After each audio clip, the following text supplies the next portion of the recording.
Góða kvöldið og verið velkomin. Ég heiti Valgerður Árnadóttir.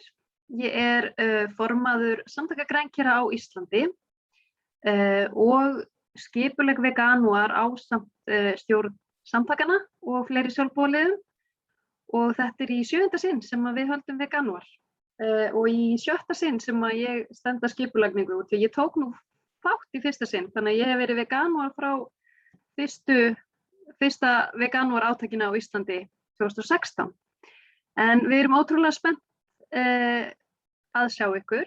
Við sjáum náttúrulega ekki alla út af því að flestir eru að horfa í gegnum livestreami á Facebook, en einhverjir eru mættir líka á Zoom og fólk ræður því bara hvort það mætir á Zoom eða á Facebook. Og við munum líka setja upp upptöku af þessum fundi fyrir þá sem ekki ná að horfa akkurat núna, þá verðum við með upptökuna af þessu reiðubúna á morgun. En við ætlum að hafa þennan upphafsfund þannig að við skiptum honum í 3 hluta. Við erum með 3 fyrirlesara. Við erum með Gunnar Theodór Eggertsson sem mun hefja þetta. Hann mun fjalla hugmyndafræði veganisma og dýrasiðfræði. Svo erum við með hana Elínu Skúladóttir sem formaður Krafts, áhuga félagsfólks sem hefur fengið krabbamein eða aðstandandi þeirra. Hún mun segja ykkur betur frá því, hún Elín. Hún mun tala heilsufarsleg áhrif þess að vera grænkeri og að lokum þá mun hún Auður Önnu Magnúsdóttir sem framkvæmdastjóri Landverndar segja okkur frá umhverfisáhrifum dýraafurðaiðnaðarins og af hverju það gott fyrir umhverfið að vera grænkeri. Ég sé að hann Gunnar eitthvað að fikta byttu. Ég þarf aðeins að fikta í stillingunum hérna. Ég set bara á gallerí. Set aftur á speaker. Kem ég? Nei, ég kem ekki. Jæja, ég vona allavega að þið heyrið í mér. Ég ætla bara að bjóða Gunnar Theodór Eggertsson velkominn.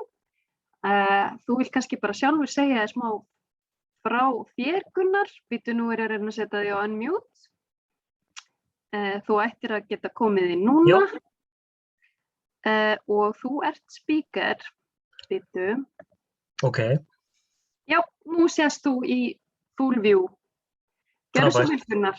Glæsilegt. Það geta allir séð að ég hérna rísa upp úr COVID. Búin að vera lokaður í 9 viku með allir fjölskyldunni. En ég ætti að hafa kraft í að tala hérna í 20 mínútur. Ég heiti Gunnar Theodór.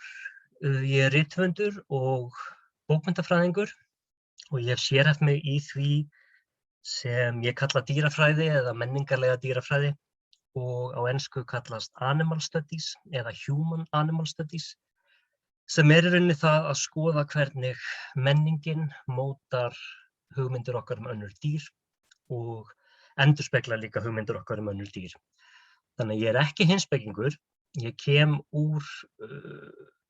kem að dýrasiðfræðinni úr þessari menningarlegu átt og gerði doktorsverkefni mitt dýrasögur, þar sem ég var að skoða gamlar dýrasögur sem skrifaðar frá sjónarhorni annarra dýrategunda og skoðaði sérstaklega hvernig þær sögur og þeir rithöfundar héldust í hendur við dýravernd og hugmyndir dýraréttindi sem var í mikilli uppsveiflu þegar þeir voru að skrifa á 19. öld.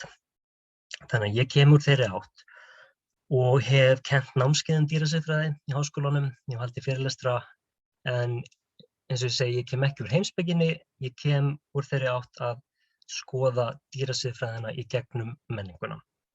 Og í mínu námi hef ég lesið mjög mikið af dýrasiðfræði. Og það ansi stór og flókin grein. Það hefur þannig séð farið lítið fyrir henni í gegnum aldirnar. En síðustu áratugi hefur útgefnum bókum efni fjölgað alveg svakalega. Og þetta náttúrulega mjög knýjandi og mikilvægt efni.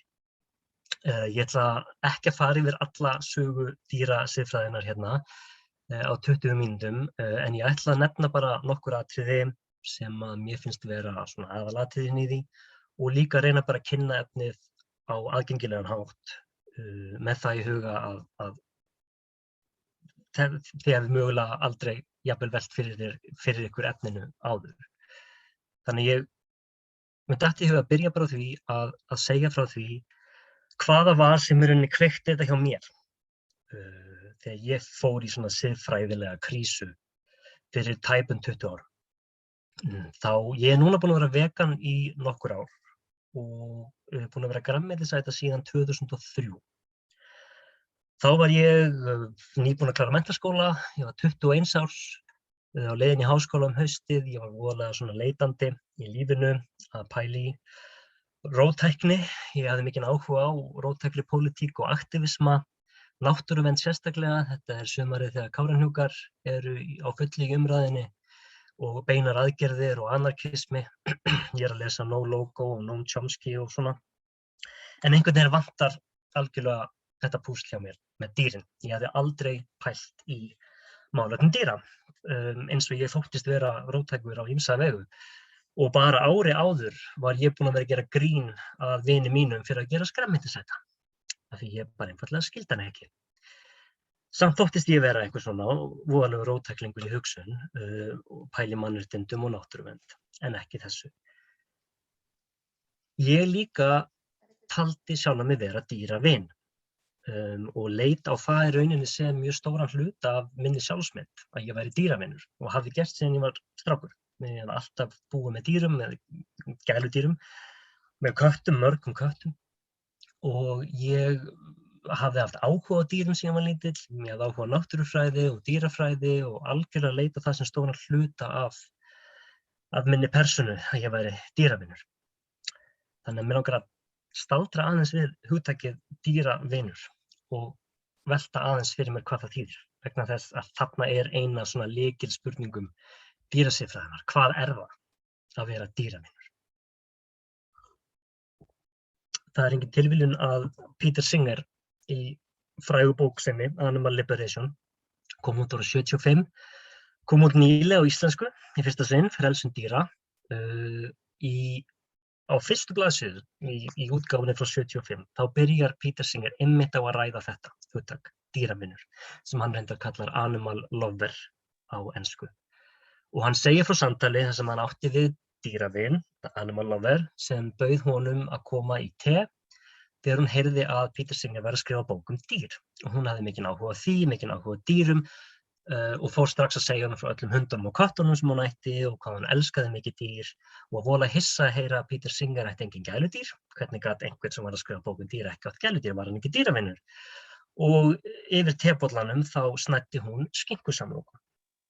Þannig að Singer notar þessa sögu til þess að opna bókina vegna þess að hann veit að lesendurnir muni tengja við þessa frásögn því að væntanlega eigum við flest miklu meira sameiginlegt með dýravininum sem borðar kjöt heldur en siðfræðispekingnum sem segist ekki einu sinni vera dýravinur.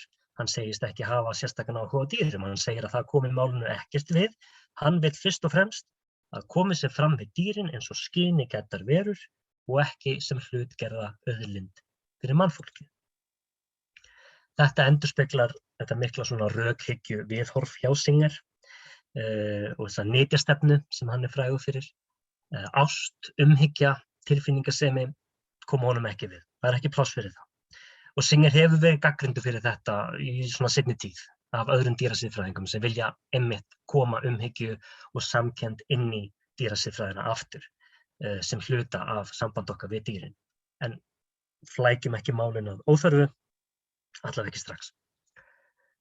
Dýravinur. Vinur dýra, en hvaða dýra? Allra dýra. Ég taldi mig vera vin dýra, en eins og mjög margir þá sá ég ekki dýrin sem voru næst mér, sem voru þetta dýrin á diskunum fyrir framan mig í matartímanum.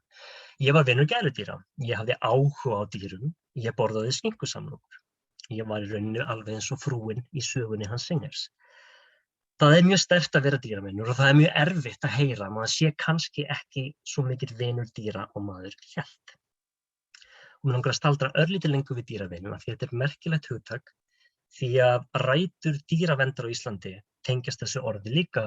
Dýravinurinn var tímaritið sem Tryggvi Gunnarsson gaf út árið 1885 og var fyrsta málgagnið sem var tileinkað málefnum dýra á Íslandi. Og það var mjög róttækt blað, Það kom út í 30 ár og leiddi beinlínis til þess að fyrsta íslenska dýraverndarfélagið var stofnað og hann stofnaði þetta blað af danskri fyrirmynd, það líka dýravinurinn danski, dýravinurinn sænski. Á 19. öld var mjög róttækt að vera dýravinur. Og þetta fallegt orð, dýravinur. Það kannski svolítið mist bitið og tennurnar, telst frekar svona væmið heldur en hitt, en þetta mjög gildishlaðið orð og það býr yfir krafti. Og í sögu veganisma gegnir það líka stóru hlutverki af því að dýravinurinn var líka nafnið á því sem mætti kalla fyrstu svona vegan aktivista samtök Vesturlanda. Það var The Animals Friend Society eða dýravina samtökin. Þau voru stofnuð af 19. aldar róttæklingnum Louis Gompertz. Hann mjög merkilegur, eða var merkilegur maður. Hann gekk svo langt að neita að ganga í leðri, neita að sitja í hestvögnum, hann var á móti sportveiðum, borðaði auðvitað engar dýraafurðir. Þetta árið 1820 eða þar um bil. Hann var vegan meira en öld áður en orðið var fundið upp.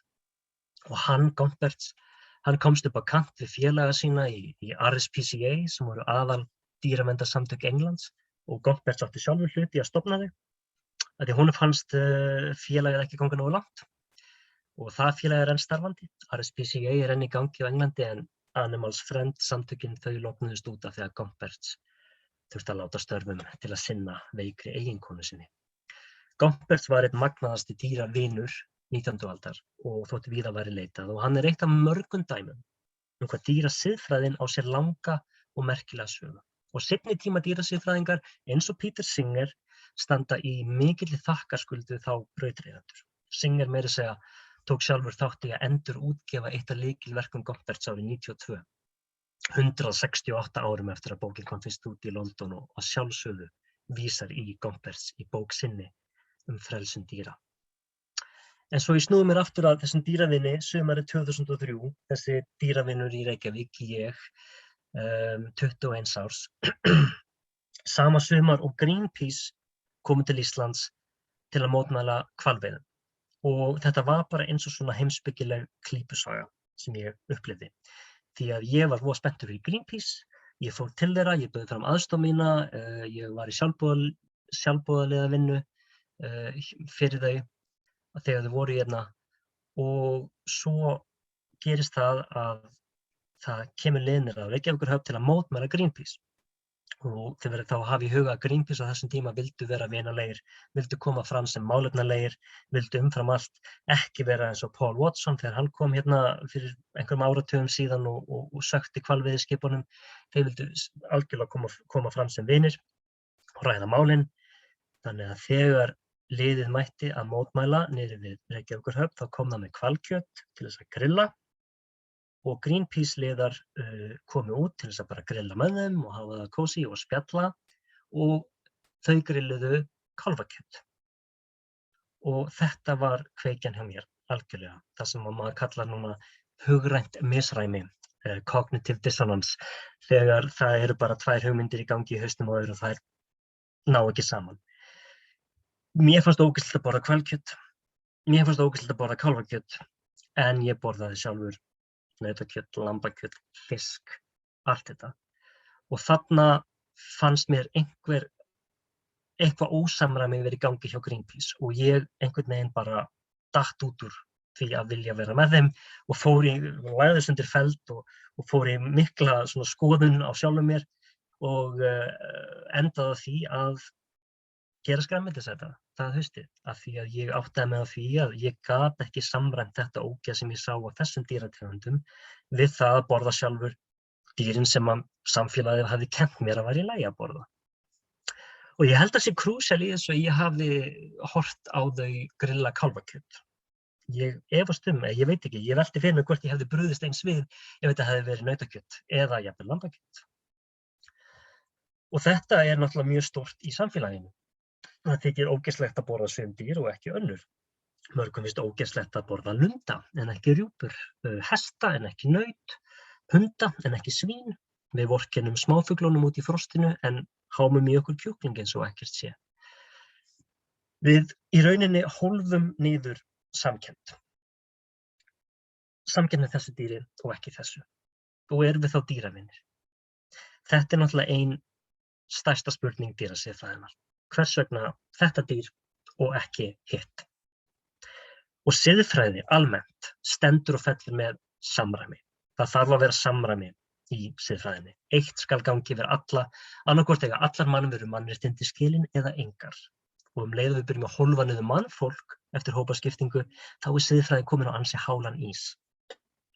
Það sama á við dýrin.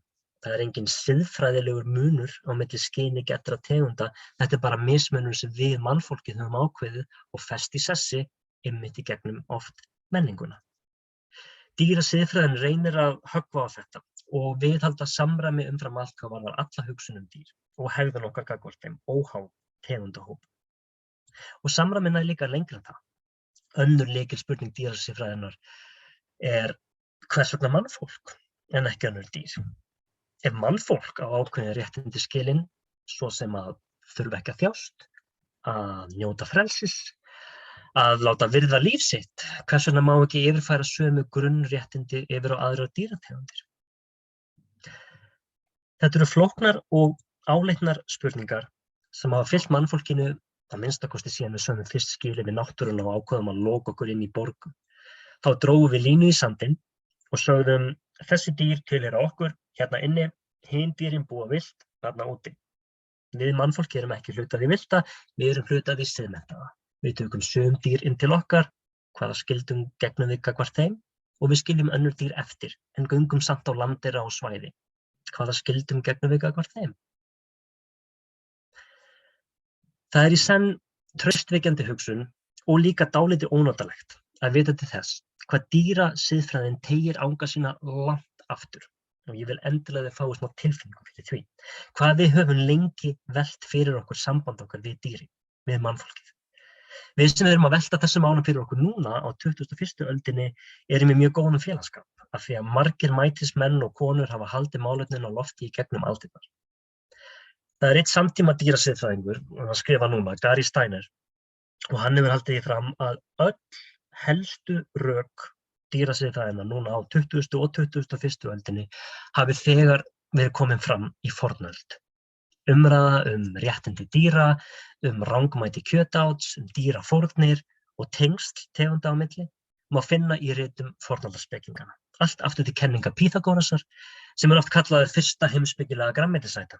Og grænmetisætur voru lengi vel kallaðar pýþagóristar á enskri tungu áður en vegetarian kom fram sem hugtak á 19. öldinni. Öll hugmyndasagan okkar, eða hugmyndasaga Vesturlanda, undir miklum áhrifum frá kristinni trú, snýst að færa mannveruna fjær dýraríkinu og minnka tillit til annarra tegunda. Þangað til á 19. öld að vísindaleg hugsun byrjar að færa umræðana aftur nær fornöldin og byrjar að skoða dýrin sem einstaklinga með tilfinningalíf og hugsun og þróunarkenning Darwins enda síðan á að tengja okkur öll aftur saman. Það ekki tilviljun að fyrsta stóra aldan af dýraréttindum og grænmetisáldi komið fram á Englandi svipaleyti og þróunarkenningin að taka sem mynd hjá Darwin. Eftir útgáfu hans verður síðan alveg sprenging í áhuga á innra lífi dýra og dýrasiðfræðin hlýtur sterkan hljómgrunn innan vísindalegrar orðræðu. Fjöldi bóka kom út á þessum tíma málefni dýra og þar ber eiginlega helst að nefna heimspekinginn Henry Salt sem neldi saman hugtakið dýraréttindi eða Animal Rights í tímamótaverki sínu sem hét Animals Rights og kom út árið 1892. Verkið hafði ekkert mjög mikil áhrif á sínum tíma en átti eftir að hafa sterk áhrif á Peter Singer og fleiri seinni tíma siðfræðinga sem tóku upp þráðinn þessum Salt skildan eftir mörgum áratugum áður. Dýravernd og réttindahugsun var í þvílíkri uppsveiflu alveg inn á 20. öldina þegar heimsstyrjaldirnar tvær gerðu svo gott sem út af við allt tillit til málefna dýra. Við mannfólki vorum upptekin af öðru og það ekki fyrr en 2 áratugum eftir seinna stríð að málefni kemur aftur fram og þá í raun á alveg nýjan hátt. Jú, það rétt að helstu spurningarnar, rökin og umræðurnar dýr og menn eiga sér rætur langt aftur í fornöld en eitt hefur þó breyst á síðustu 2 öldum og það eru áhrif iðnvæðingar á dýraræktun.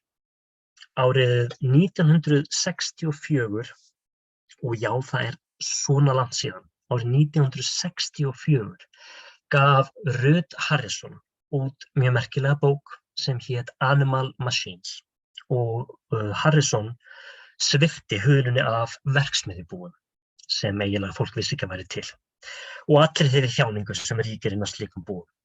Svona slæm meðferð á dýrum, það var alveg nýtt af nálinni og bók Harrisons hafði bein áhrif á Peter Singer og í rauninni alla umræðu í dýrasiðfræði síðan þá. Núna á öðrum þriðja áratug 21. aldar dýravernd, dýraréttindi, grænmetisát og veganismi aftur í uppsveiflu, alveg eins og hún var fyrir rúmlega 100 árum. Og í rauninni sem aldrei fyrr, að miklu leyti samfélagið núna gangi gegnum mjög svipaða umræðu og átti sér stað upp úr aldamótunum 1900 og í kringum þau, nema hvað vandamálin hafa margfaldast og í rauninni náð alveg nýjum hæðum hvað varðar ræktun, fjölda og heimsyfirráð nánast. En að þessu sinni ætlum við ekki að láta umræðuna lognast út af og það auðvitað mikið gleðiefni að sjá framtak á borð við veganúar ná að festa sig svona rækilega í sessi hér. Því að við erum auðvitað öll dýravinir en við þurfum bara að læra að sjá öll dýrin sem í kringum okkur. Þannig að þá ég búinn með mitt erindi og segi bara gleðilegan veganúar og ég vona að sem flestir halda áfram að pæla í þessum málum. Takk kærlega fyrir þetta, Gunnar. Þetta var mjög upplýsandi og ég allavega með alveg töluvert alveg nokkrar spurningar, en ég ætla að segja ykkur öllum að við ætlum að taka spurningar í lokin. Við ætlum að leyfa Elínu og Auði líka kynna og við hvetjum ykkur til þess að setja spurningarnar inn við live feedið á Veganúar á Facebook, þar sem live feed, eða hér í chatið, við erum að fylgjast með og svo tökum við spurningarnar í lokin.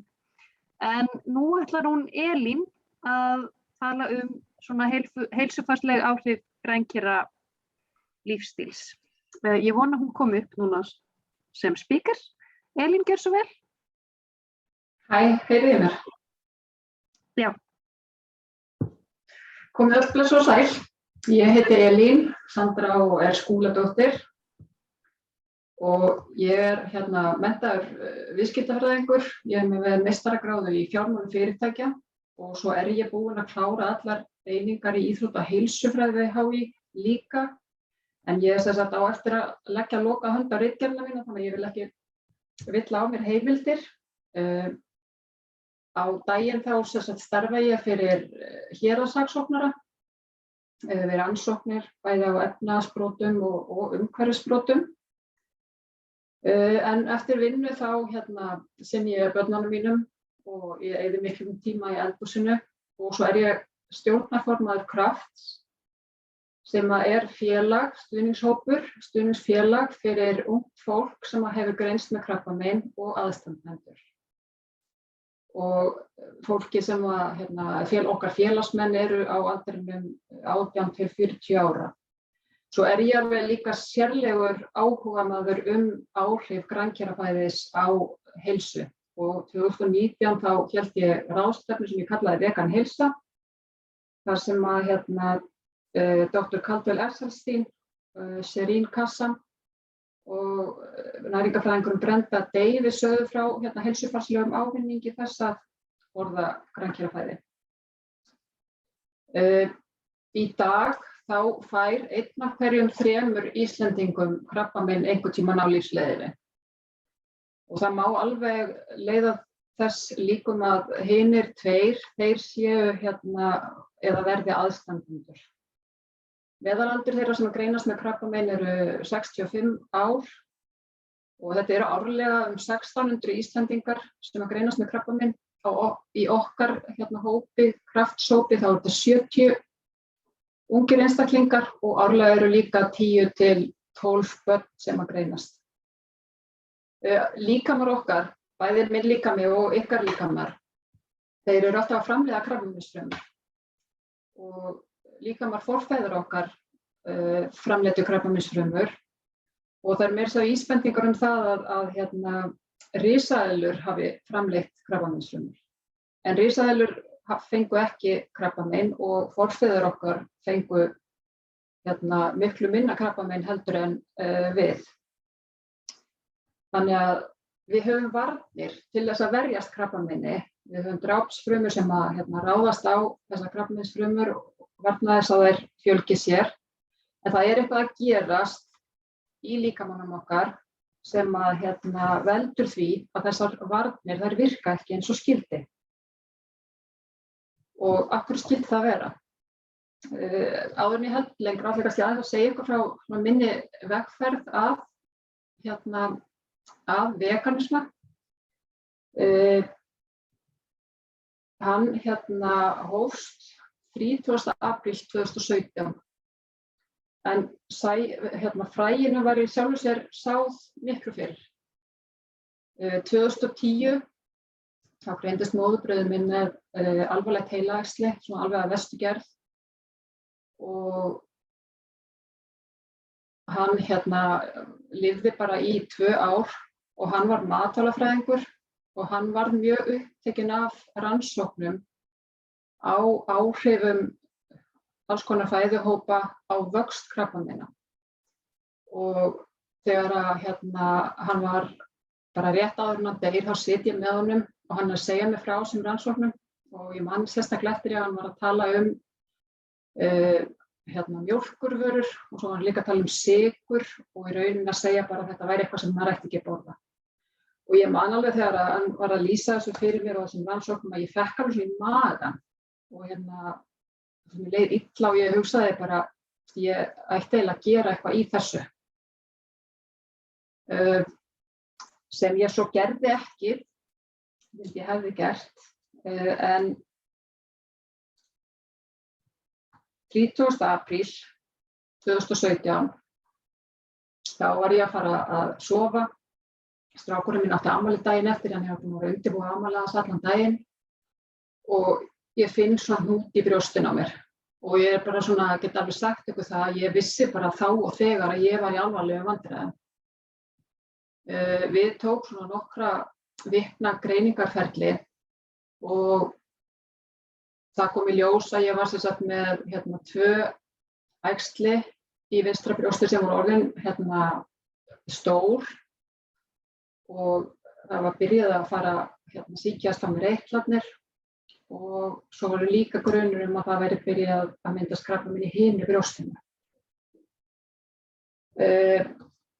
Og að segja ykkur að ég hafi panikað, það væri mjög vægt til orða tekið en ég alveg trylltist úr hræðslu. En það nú kannski það góða við óttann og hræðsluna að það hvetur mann til góðra verka og gerði það í mínu tilfelli. Þannig að ég í rauninni bara ákvað þá og þegar að ég ætlaði að berjast við þetta með öllum ráðum og dáðum. Þannig að ég bara hófa að gera mínar eigin rannsóknir. Ég þáði að sjálfsögðu svona hefðbundna krabbameinsmeðferð, en ég fór svo bara að leita að öllu sem að gæti hjálpa mér. Og mér langar kannski svona að segja ykkur frá því helsta sem hafði svona mikil áhrif á mig og hluti sem ég hefði í sjálfu sér viljað vita miklu fyrr og ég var rauninni átt erfitt með það að hafa ekki haft þessar upplýsingar fyrr. En svona fyrsta sem að ég varð á vegi mínum sem að hristi svolítið í mér, það var bókin Anti-Cancer: A New Way of Life. Þetta bók eftir David Servan-Schreiber, hann geðlæknir og hann fekk í rauninni sambærilegt heilaæxli og frændi minn fékk.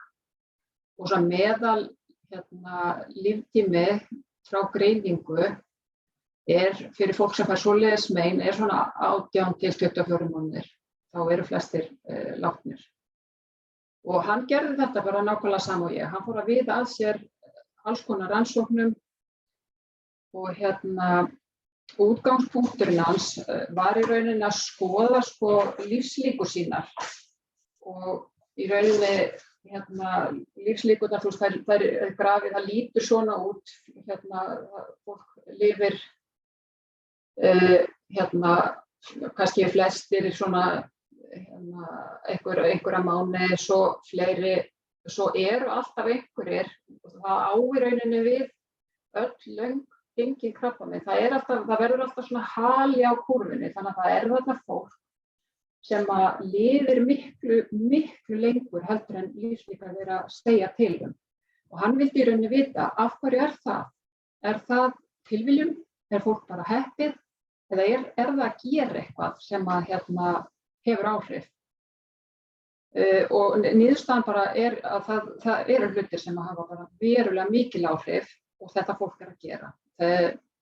Það sem að kannski hefur áhrif, það er að sleppa því að reykja, drekka ekki áfengi, svo líka hefur umhverfismengun áhrif í víðum skilningi og í dag er það þannig að World Health Organization, hún hefur skilgreint umhverfismengun sem heilsuvá og eina helstu heilsuvá framtíðarinnar af því að það eykur svo líkurnar á lungnakrabbameini. En þetta eru líka efni, þrifvörur, snyrtivörur og plast sem við notum og alls konar sem að menga á heilsun okkar og áföll og streita. Svo ýmislegt sem við getum gert líka til þess að vernda líkamann okkar og þar kannski ber að nefna hreyfingu og verið kjörting, en svo er það aðalatriðið sem ég held að flestir séu sammála um og það er mataræði. Og þetta er náttúrulega líka bara breytur sem hafa áhrif á að lifa lengi með þeim að búin að fá krabbameinsgreiningu, líka til að verna þess að maður fái krabbamein, en þetta er rauninni breytur sem hafa áhrif á alla lífsstílssjúkdóma, hjarta- og æðasjúkdóma, sykursýki 2 og svo framvegis og svo framvegis. Það er spurning, hvernig mataræði á maður að fylgja til þess að draga úr líkum og sjúkdómum? Þessi David, hann lagði mikla áherslu á að draga verulega úr neyslu á dýraafurðum og borða mikið af ofurfæði. Og ofurfæðan, hún er öll grænkerafæða, eins og ber, sítrusávöxtir, baunir, tómatar, grænmeti af krossblómaætt, svo sem grænkál, blómkál, brokkoli, dökksúkkulaði, valhnetur, sveppir, túnmeri, hvítlauk, gretti og svo framvegis. Þannig að maður borðar sem mest af þessum fæðutegundum og draga verulega úr hinu. Hann reyndi þennan lífstíl á sjálfum sér og ólíkt frænda mínum sem gerði sjálfur ekki mikla lífstílsbreytingar og lifði bara í 2 ár, þá lifði þessi David í 20 ár með þetta heilaæxli. Spurningin sem ég leitaði á mig þarna á þessum tíma, þarna var ég bara nýbyrjuð í lyfjameðferð, hún var, en af hverju að borða kjöt yfir höfuð? Það er ekki það sem verndar okkur, það er óhollt, af hverju ættum við að borða eitthvað af því?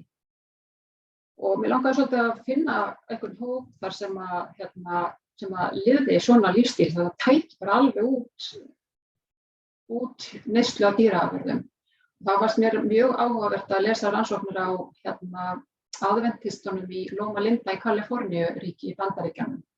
Þetta er sem sagt samfélag, svona sirka 9.000 íbúa sem að borða eingöngu grængerafæði og svona hollt grængerafæði. Þetta er fólk sem reykir hvorki né drekkur líka og þeir halda mjög heilagan hvíldardag.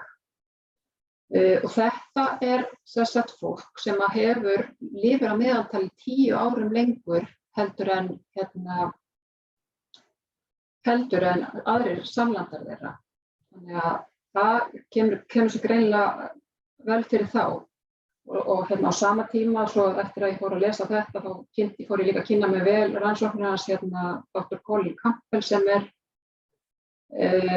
bandarískur sérfræðingur og hann hefur verið ötull talsmaður grænkerafæðis. Hann sjálfur alinn upp á Bóndabæ og hans aðkoma að því að fara að rannsóka grænkerafæði var upphafið að því var verkefni sem hann fór í til Filippseyja. Þar var farið að greinast mikið krabbamein í bara ungum börnum og menn héldu að þetta væri fátæk börn sem fengu ekki nægilega mikla næring og væri með næringarskort og menn ætluðu að fara að bjarga þessum fátæku börnum sem voru að deyja af krabbameini. Og hann í þessum hópi sem fer til Filippseyja og markmiðið var að búa til einhverja próteinblöndu úr einhverjum dýraafurðum til að gefa fátæku börnum sem myndi ekki deyja úr krabbameini. En hann var ekki lengi að átta sig á því að þetta voru ekki fátæku börnin sem voru að deyja úr krabbameini, þetta voru ríku börnin.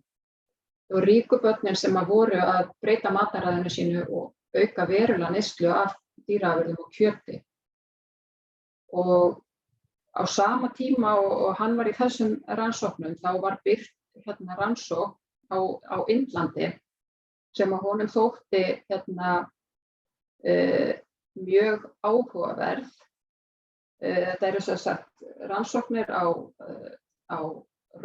sem að þeir gerðu á rottum og í rauninni þá voru bara rottunum gefið krabbamein, lifrarkrabbamein, svo var þeim skipt upp í 2 hópa og þeim var fylgt í alveg í 2 ár. Öðrum hópnum var gefið fæði sem var 20% prótein og þetta var einhvers konar mjólkurprótein sem þær voru að gefa þeim. Hinum hópnum var gefið fæði sem var bara 5% prótein. Og eftir þessi 2 ár, þegar rannsókninni lauk, að þá voru rotturnar sem fengu 20% prótein, þær voru allar dauðar. En hópurinn sem fekk 5%, þær voru allar á lífi. Og þetta eru indverskar rannsókn og menn hafa oft ekki mikla trú á einhverju sem kemur frá öðrum löndum en Vesturlöndum, þannig að hann ákvað að endurgera þessa rannsókn og gerði hann í alls konar varíasjónum og í rauninni kom alltaf sama niðurstaða út úr hans rannsóknum. Og þó ég sé augljóslega ekki rotta, þá fannst mér þegar ég bara byrjaði að safna öllu þessu að mér að það væri engin rök fyrir því að borða kjöt. Og líka að því að David, þessi geðlæknir, hann talaði mjög mikið að borða svona grass-fed kjöt af því að það væri einhvern veginn öðruvísi olíur í því. Og þegar ég var svona velta því fyrir mér svona hvað væri grass-fed og þá fór ég líka bara að velta fyrir mér öllum þessum dýrum og hvernig þau voru alin upp og þá bara misti ég líka bara áhugann á því að borða kjöt.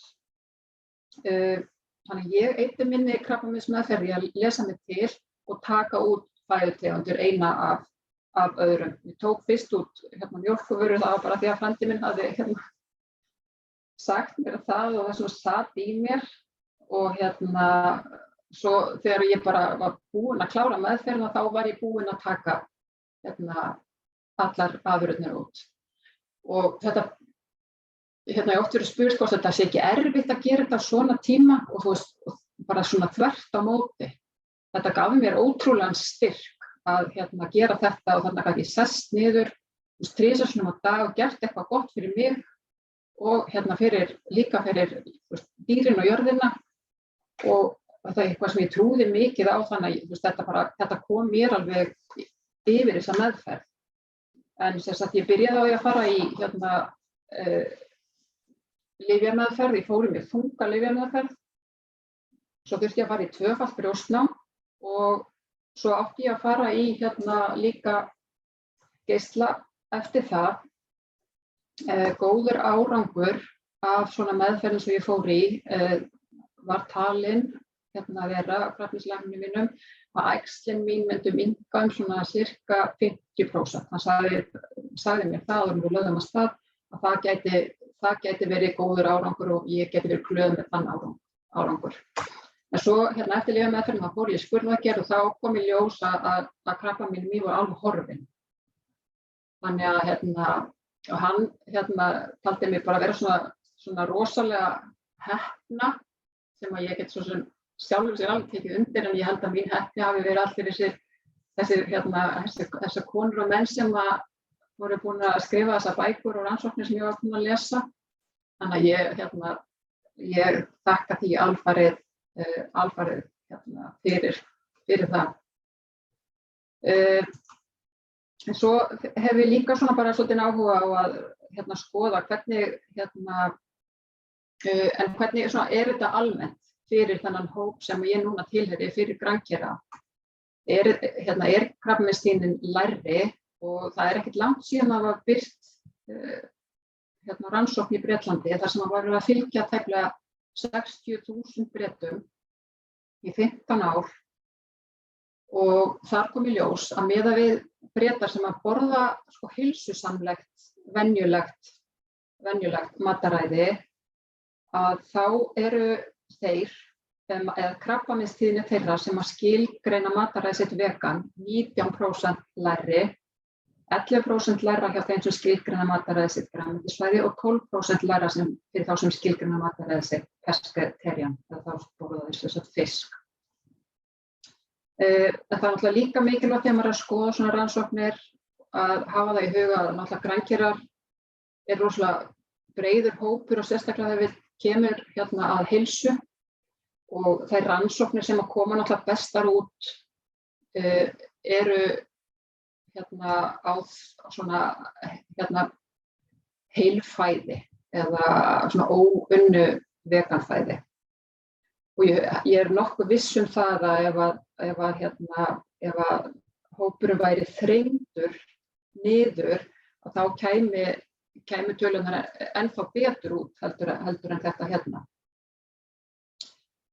Svo líka mataræði hefur mismikil áhrif á tegundir af krabbameinum og langmest áhrif hefur það á blöðruhálskirtilskrabbamein sem að karlmenn fá og ristilkrabbamein og svo töluvert mikil áhrif líka á brjóstakrabbamein. Þetta að verða komin rúmlega 4 ár í dag síðan að ég kláraði þessa meðferð og í rauninni farið að þennan svolítið yfir þetta hjá mér en í rauninni þá hugsa ég til þessa tímabils með hlýju og það kannski að því að þetta gaf mér svo mikið, þetta gaf mér þetta að breyta þessu mataræði.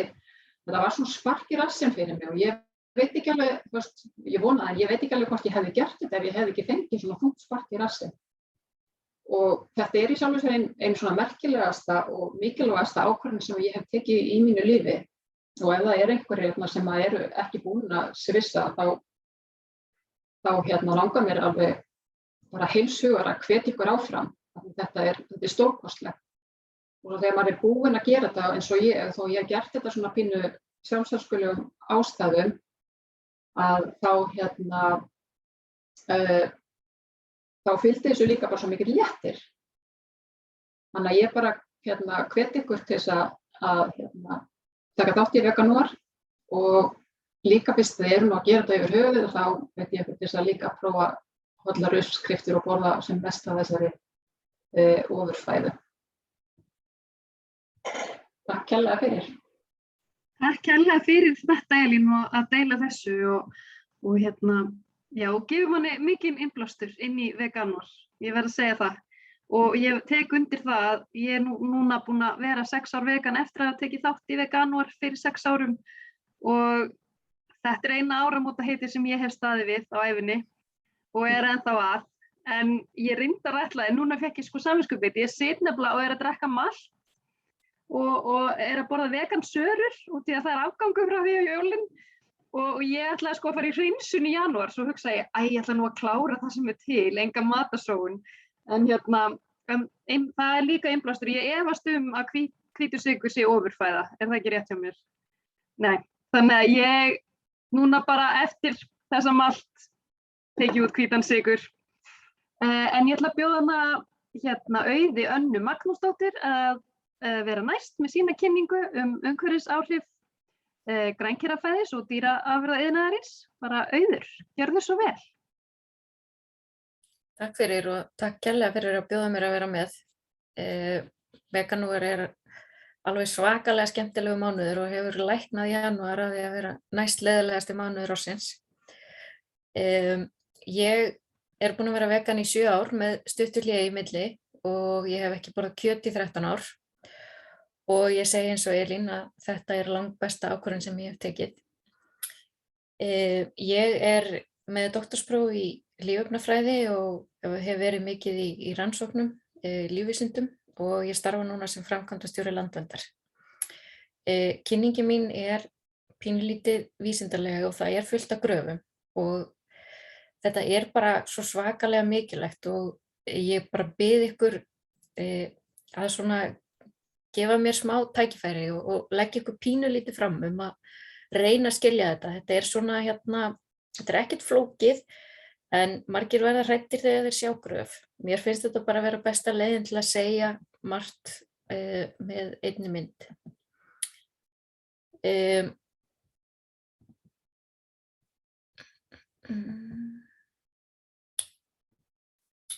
Já, betra fyrir umhverfið.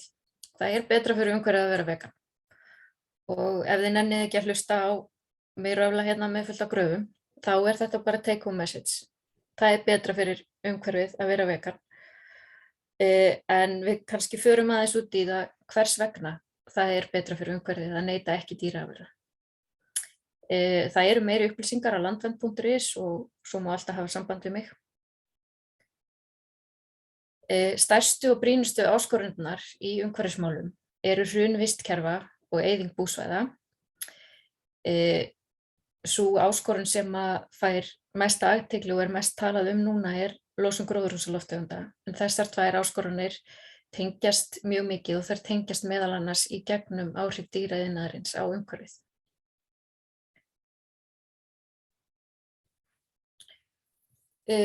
Já, dýraeldi eykur gríðarlega á þennan vanda og orsakar hann.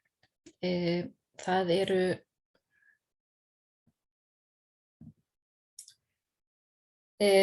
eru nokkrir svona hlutar sem má skipta þessu í að taka fyrir. Það landnotkunin.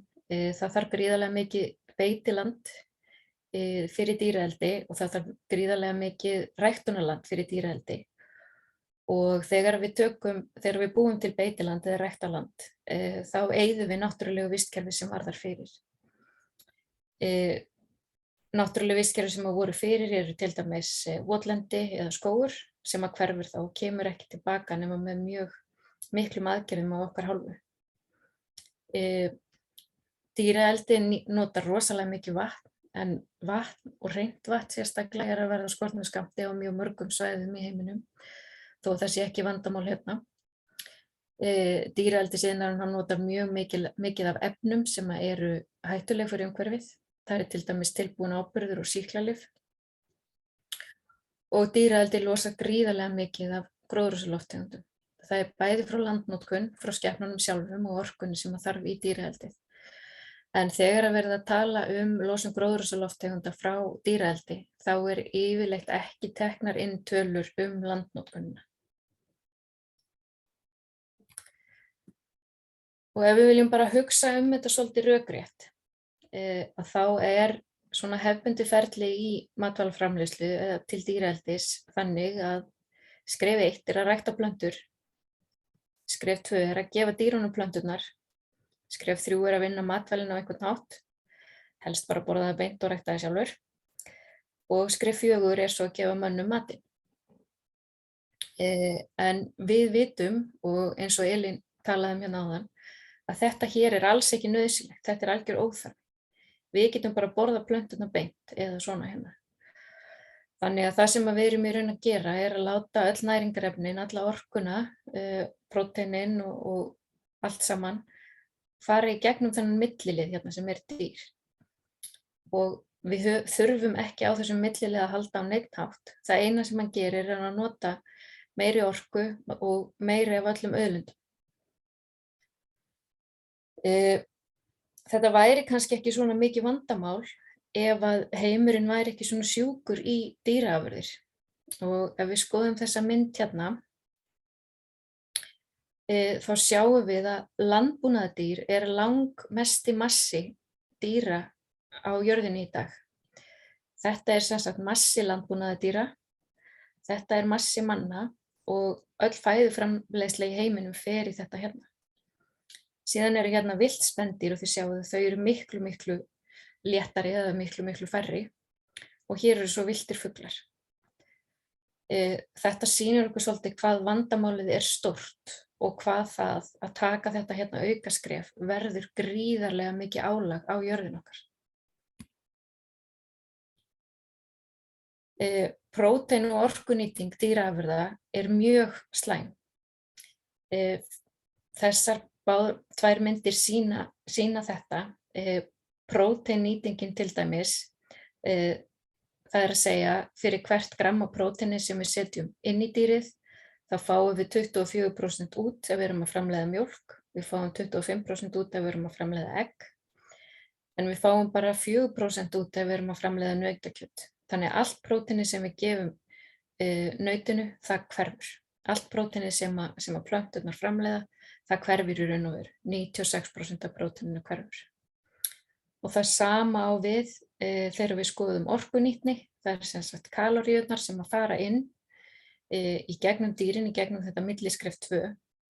24% af kaloríunum skilast sér í gegnum mjólkina, 19% í gegnum eggin og svo minnkar þetta svona koll á kolli og nautakjötið er hérna langverst og það eru minna en 2% af orkunni sem að við gefum nautgripunum sem að við fáum aftur í formi kjöts.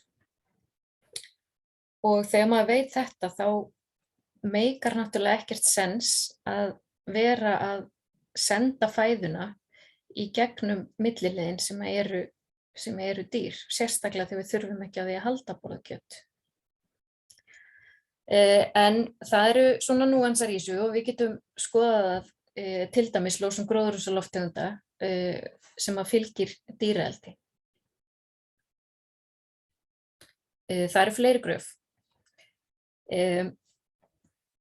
Take home message er bara að losun gróðurhúsalofttegunda frá grænkjarafæði er miklu lægri.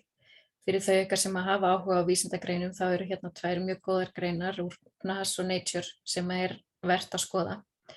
En þær skoða saman heilsu og umhverfis áhrif fæðu, heilsuáhrif og umhverfisáhrif fæðu. Þessi hérna mynd sýnir að ef við höldum áfram að borða kjöt eins og við gerum og við náum markmiðin okkar að halda hlýnun jarðar innan við 2 gráður, þá verður sú losun sem að eftir verður 52% frá matvælaframleiðslu.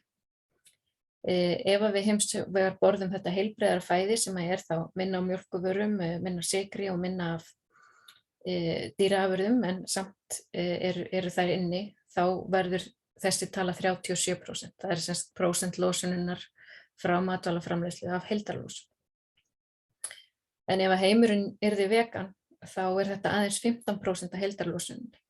Og þá getum við leyft okkur aðra hluti, þá getum við til dæmis leyft okkur það að byggja dálítið kolaorku við erum í Indlandi eða í öðrum löndum þar sem að fólk er fátækt og þarfnast raforku.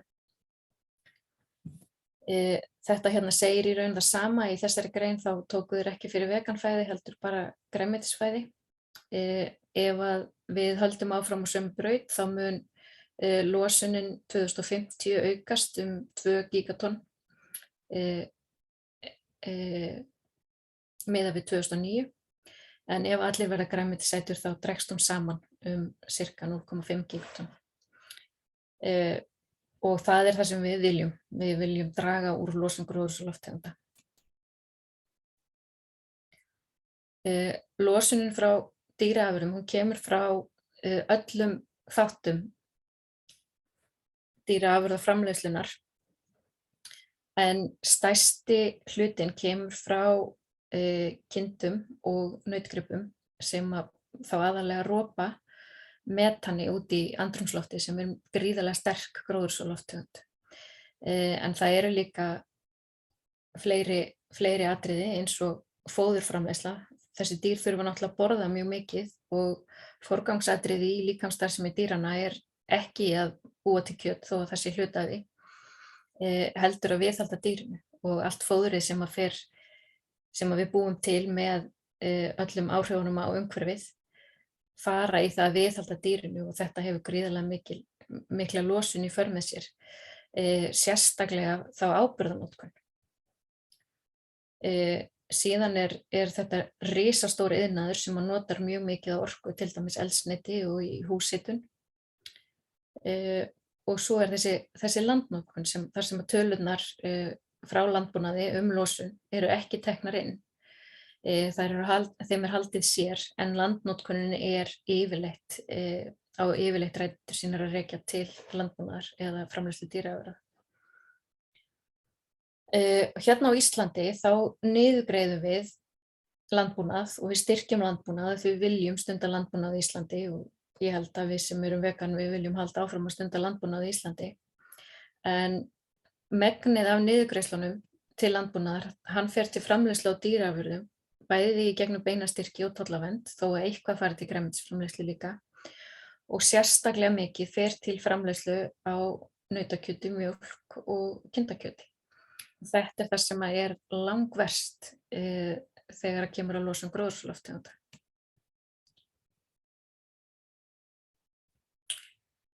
Aftur þetta nýting á próteini og orku með dýraafurðum afleitt. Hér þetta borið saman við baunir, grænmeti og ávexti. Og hér sjáum við til dæmis að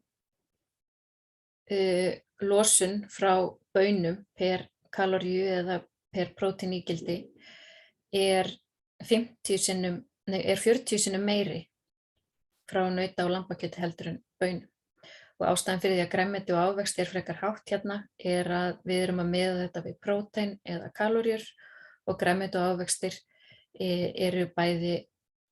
hafa bæði frekar lítið prótein og frekar lítið af kaloríum.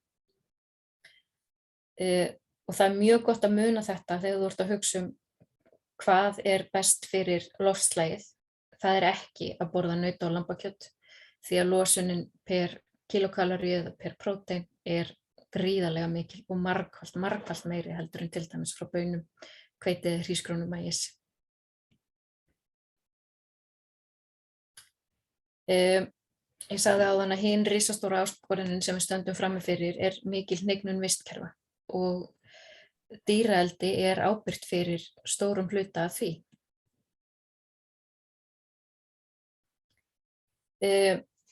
Rannsókn frá 2016 hefur sýnt að grænkerafæði eina örugga leiðin til matvælaframleiðslu fyrir þann fólksfjölda sem verður á jörðinni 2050 ef að stöðva á þá skógareyðingu sem nú á sér stað. Það ekkert annað, það engin önnur fæða sem getur þetta.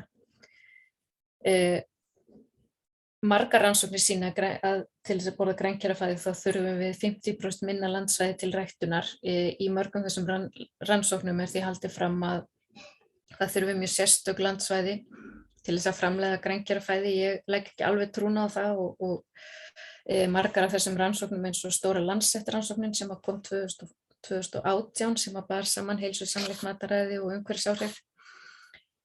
Hún sýndi þetta til dæmis að grænkerafæði þarfnast 50% minna landsvæðis til ræktunar. Ef við erum svolítið innovatív og skapandi þá held ég að þessi tala lækki ennþá meira að grænkerafæði þarfnast enn minna landsvæðis. Síðan það beitilöndin og þetta sérstaklega áhugavert fyrir okkur hérna á Íslandi en óhófleg beitarnýting verður náttúrulega úr sögunni með grænkerafæði. En beitarnýting miklu alvarlegri umhverfisógn heldur en oft talað og allan heim í Bandaríkjunum, Kazakstan, Mongólíu, að þá það þessi beitarnýting sem hefur orsakað eyðimerkurmyndun. Og hér sjáum við aftur mynd þar sem við getum borið saman baunir og grænmeti, ávexti, hveiti, hrísgrjón og síðan dýraafurðir og við sjáum að það landsvæði sem þarf til þess að búa til 1 gramm af próteini frá mismunandi fæðutegundum mjög mismunandi. Það þarf 100% meira landrými til framleiðslu á hvert gramm próteins fyrir nautakjöt ef þú miðar við baunir. Og það svolítið stórt landsvæði. Þetta verður nokkuð svipað þegar við skoðum kaloríur eða önnur næringarefni. Og svo náttúrulega megum við ekki gleyma því að baunir, grænmeti og ávexti innihalda mjög mikið af trefjum og öðrum næringarefnum sem við þurfum virkilega á að halda á meðan nauta- og lambakjötin innihalda engar trefjar og mjög lítið af næringarefnum sem við þurfum á að halda. Landnotkun á Íslandi er rosalega mikil vegna dýraeldis og ég held að við þurfum svolítið að taka þessa umræðu upp á næsta stig og koma svolítið upp úr skotgröfunum og ræða þessa hluti eins og þeir eru í raun og veru. 50% votlenda á Íslandi hefur verið raskað, 25% af öllu Íslandi, af öllu landinu, er illa farið beitiland. Það þýðir að landið er í mjög slæmu ástandi og því það er áfram beitt af húsdýrum sem heldur landinu í mjög slæmu ástandi. Þrátt fyrir að 50% votlenda hafi verið raskað, þá er eingöngu 13% af því nýtt til túnræktar og af því sem eftir er það bil helmingurinn nýttur til beitar, þá yfirleitt hrossabeitar. Á Íslandi notum við mjög mikið af tilbúnum áburði, sérstaklega ef að túnin eru ekki á framræstu votlendi, því að votlendi eru mjög frjósamur jarðvegur og það þarf minna áburð á svoleiðis landsvæði. En það sem að gleymist svolítið í umræðinu losun gróðurhúsalofttegunda er að framræst votlendi og illa farin beitilönd losa mjög mikið af gróðurhúsalofttegundum í sjálfu sér. Og losun gróðurhúsalofttegunda frá Íslandi er að 2/3 frá landinu, ekki frá þessum hefðbundnu uppsprettum sem við erum að tala orkuframleiðslu og samgöngum og allt þessu, heldur frá landinu sjálfu og það er vegna þess að við höfum farið svo illa með það. Og ef við skoðum aðeins þessa mynd hérna, þetta er 50 ára gömul mynd og hér sjáum við 3 manneskjur og þessi hérna stöpull hérna er rofabarð sem er svona frekar séríslenskt fyrirbæri. Hérna ofan á er gróðurþekja. Hér er allur jarðvegurinn sem hefur tapast og þið sjáum að jarðvegurinn sem hefur tapast hérna er miklu hærri heldur en þessar manneskjur, þannig að við höfum tapað meira en 2 metrum svona þykku lagi af jarðvegi og þetta er orsakað og þessu er viðhaldið af beit. Já, ég er búin að tala allt of lengi. Mig langaði aðeins að koma inn á hvað votlendin eru gríðarlega mikilvæg. Þau eru búsvæði plantna og dýra, viðhalda líffræðilegum fjölbreytileika, tempra vatnsveiflur. En það er talið til dæmis að áhrif fellibylsins Katarina hefði verið miklu minni ef að ekki hefði verið búið að framræsa votlendin í kringum New Orleans. Votlendi viðhalda vatnsgæðum og þau eru mjög frjósum. Framræst votlendi losar gríðarlega mikið af gróðurhúsalofttegundum mismikið eftir því hversu illa landið er framræst og vegna þess að losun frá framræstu votlendi er svona mikil að þá eykst kolefnisspor kjöts sem að fóðrað er á framræstu votlendi, til dæmis ef þú notar þegar túnin sem að framleiða grasið fyrir veturinn fyrir kindina er framleitt á framræstu votlendi. Það tífaldar kolefnisspor kjötsins og þið sáuð áðan að losunin frá lambakjöti er það bil 40 sinnum meiri en frá baunum og svo tíföldum við það aftur, þá erum við að tala gríðarlega hátt kolefnisspor. Skurður á Íslandi ná 1 hring í kringum jörðina og skurðagerð og framræsing votlendis á sér rætur í því að búa til land til ræktunar. Eins og ég sagði áðan þá er mikið illa farnu beitiland á Íslandi, gróður og jarðvegseyðing er mjög stórt vandamál á Íslandi og þegar hefur orðið mikil eyðimerkurmyndun á Íslandi, eins og til dæmis á hálendi Íslands, vegna beitar. Íslensk vistkerfi eru sérstaklega viðkvæm vegna þess hvað veðurfarið er óhagstætt hérna og út af eldfjallajarðveginum okkar og óhófleg beit, hún eykur og orsakar vand. Þannig við megum ekki gleyma því að hófleg beit getur verið ágætt fyrir landið, hún viðheldur til dæmis smálöndunum okkar. Ég ætla bara að sleppa þessu svo að ég tala ekki alltaf lengi. Og bara í lokin, það er frábært að þið séu að hlusta hérna á hvernig maður gerist grænkeri. Ég vona að það sé ekki allir bara hérna heitrúaðir grænkerar og einhverju séu virkilega velta þessu fyrir sér og geti lært eitthvað af þessu og kunni ekki allt nú þegar. En með því að gera skrænkeri þá dragið þið úr ykkar eigin kolefnisspori, þið dragið úr hnignun vistkerfa á Íslandi, þið aukið líffræðilega fjölbreytni, þið dragið úr mengun og sýklalega notkun og þið verðið hluti af lausninni á umhverfisvandanum. Takk fyrir mig.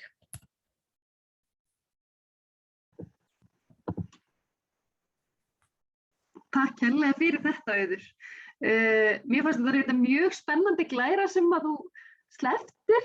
Ég sá að þetta var í sambandi við fóður, innflutt fóður, sem er náttúrulega mjög mikið notað í verksmiðjubúskap og þauleldi allt. Með verksmiðjubúskap þá á ég líka við þá fiskeldi, sem er mjög mikilvægt að hafa í huga. Það er ekki fóður sem að framleitt er á Íslandi fyrir þessi dýr. En það er komið að spurningum og ég vona að ég geti veitt ykkur aðgang til þess að svara. Fyrsta spurningin er til hans Gunnars. Hún er frá Axel. Hver er skilvirkasta leiðin að færa dýravini inn í veganismann? Það er að segja, brúa þetta bil af cognitive dissonance. Já, ef það væri eitthvað eitt ákveðið ráð sem að ég gæti gefið, þá væri það mjög þægilegt. Það er afskaplega persónubundið held ég. Ég hef reynt í mörg ár að sannfæra vini mína, einn var enda að senda mér skilaboð þegar hann við hlustað, en hann ætlaði samt að halda áfram að borða skinkusamlokuna, sagði hann, kannski næst, í mörg ár. Einn vinur minn, marga samræði við hann, einhver leyti, dropinn hola steinin og allt það. En hann þurfti að finna sína leið að þessu og hann er orðinn grænmetisæta núna, ekki vegan en í svona áttina. Þegar ég kynntist konunni minni, þá var ég ekki orðinn vegan, ég var grænmetisæta og það er það svona, þegar hún hitti vinkonu sínar, þá hún hlæraði núna, þá sagði hún að hún leytist rosalega vel á mig, nema hvað, hann er grænmetisæta. Og við áttum endalaus samtöl og rökræður, kvöld eftir kvöld, þegar við vorum byrjuð að búa saman og það endaði bara þegar ég fór að elda. Og það svona hjálpaði til við að snúa yfir í átt til veganisma. Bara sýna hvað var mikið fjölbreytni í matræði. Það er nú eitt sem hefur breyst náttúrulega alveg brjálæðislega á síðustu bara 5 árum og hvað þá, bara 10 árum eða síðan móðir mín og grænmetisæta á 8. áratugnum, gafst upp. Þannig ég veit ekki, það er svo persónubundið að ég held að þú þurfir að reyna áttið á hvað það er í fari einhvers sem þú getur svona gripið Sumir falla fyrir rökfræðinni, sumir vilja bara einhver hreinar skýra reglur, bara lesa Peter Singer eða eitthvað og bara enda á því að breytast. Hjá öðrum það bara að horfa á eitthvað ógeð, það er eitt sem margir gera líka, bara að horfa á nóg mikið ógeði. Og þá allt í einu flippar eitthvað. Þannig ég veit ekki hvað er skotheld aðferð. Það er að margir sína sögur. Það er voðalega gaman oft að safna saman svona sögum frá þeim sem hafa orðið vegan bara og heyra þær og kannski fá hugmyndið þaðan. Ég vildi að væri eitt augljóst svar. En þess vegna heitir þetta hugrækti misræmi. Það er líka eitt annað sem er bara rétt að minnast á varðandi alla þessa speki og flækjurnar í dýrasiðfræðinni. Það gæjar eins og Peter Singer og mjög margir aðrir, svona harðkjarna rökfræðingar, þeir eru mjög mikið þannig að þeir reikna allt út fyrir mann og útskýra bara af því að þetta dýr er svona og hér er vísun í líffræði og hér er vísun í þetta og siðfræði og þau eru með svona taugakerfi og þau eru svona, þá ættum við að fara eins með þau öll og svo bara einhvern veginn er eins og þessi búið að leysa málið. Og þeir loka sinni bók og stíga á sviðinu. Nema mannfólki virkar ekki þannig, samfélagi virkar ekki þannig. Það eru hefðir, það eru venjur, það eru hugmyndir sem eru svo fastar í sessi að þær eru eins og einhver heilagur sannleikur. Það þarf að höggva á svo mörgum vígstöðum. Þannig að, það er bara, það gleymist oft. Það er eitt af því sem dýrasiðfræðin hefur þurft að gera bara núna síðustu 10-20 árum. Það er að reyna að taka þessar hugmyndir og reyna í alvörun að fara með það út í heiminn, bara hvernig ætlum við að tala við fólk, hvernig ætlum við að tala við ólíka menningarheima, hvernig eru kynjaðar myndir af þessu öll að birtast og svo framvegis. Þannig að, maðurinn, þó að Aristóteles hefði kallað okkur rökhugsandi dýrið, þá er margt annað sem kemur þar af, heldur en hrein eitthvað rökhugsun. Ég get ekki svarað þessu betur. Takk fyrir þetta og það sem þú minntist á það væri gaman að heyra sögur margra hvað varð til þess að þau tóku skrefið. Þá erum við náttúrulega með Trúnó í næstu viku og þar eru gestir sem að koma saman og segja af hverju þeir tóku skrefið að vera vegan. Ok. Auglýsa það hér með á 50 næstu viku. Hljómar vel. Já, en þá er næsta spurning. Hún er líka frá Axel sem að spyr Elínu. Fyrir forvitnisakir, eru einhverja krabbameinsmeðferðir út í heimi sem mæla með plöntumiðuðu mataræði?